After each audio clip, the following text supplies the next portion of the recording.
جب تک ہم سب مل کے اس رول آف لا کے لیے جنگ نہیں لڑیں گے، یہ جہاد ہے۔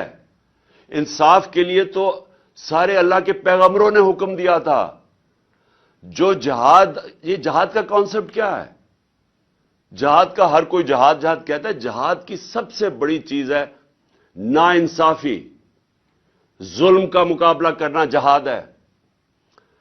حضرت علی کا قول ہے کہ کفر کا نظام چل جائے گا لیکن نا انصافی اور ظلم کا نظام نہیں چل سکتا، اس لیے پاکستان کا نظام نہیں چل رہا۔ تو جب تک ہم مل کے مقابلہ نہیں کریں گے کہ یہ جو لوگ طاقتور اوپر آ کے بیٹھ گئے ہیں اور قانون سے اوپر اپنے آپ کو کر لیا، یہ کیسے ہو سکتا ہے کہ ایکس پرائم منسٹر، سب سے بڑی پارٹی کا ہیڈ، میں اپنی ایف آئی آر نہیں رجسٹر کروا سکا؟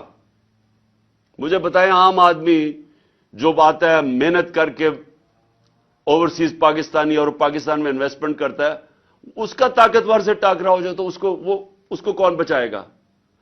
مغرب میں اس کو بچاتے ہیں۔ ان کا جو لا ہے وہ پروٹیکٹ کرتا ہے کمزور کو، جس کو انصاف کہتے ہیں۔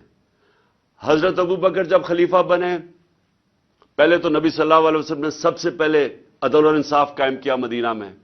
حضرت ابو بکر خلیفہ بنے، ان کی پہلی سٹیٹمنٹ سن لیں کہ کمزور اور طاقتور کو میں قانون کے سامنے ایک برابر کروں گا، انصاف قائم کروں گا۔ حضرت عمر خلیفہ بنے، سب سے پہلے انہوں نے کہا کہ میں انصاف قائم کروں گا۔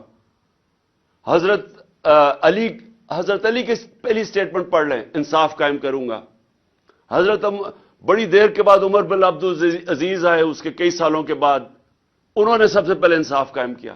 دیکھیں، انصاف کا جو نظام ہوتا ہے، جس طرح نیلسن منڈیلا نے کہا کہ اگر آپ نے غربت کم کرنی ہے تو انصاف قائم کرو۔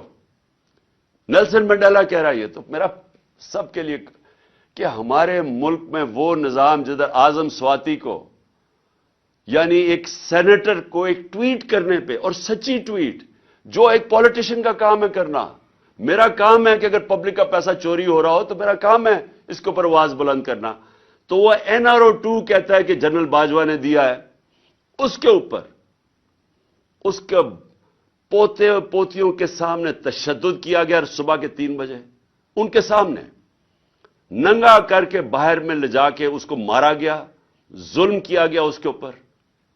اس کے بعد پھر اس کے اوپر 30 کیسز کیے گئے۔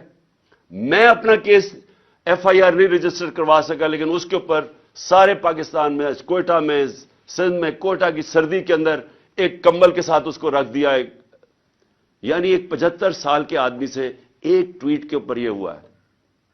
اس کا مطلب کہ وہ اتنا بڑا فرعون تھا کہ اس ملک میں وہ اتنا قانون سے اوپر تھا کہ آپ اس کی تنقید نہیں کر سکے۔ ساری مغرب میں پاکستان کی بدنامی ہوئی۔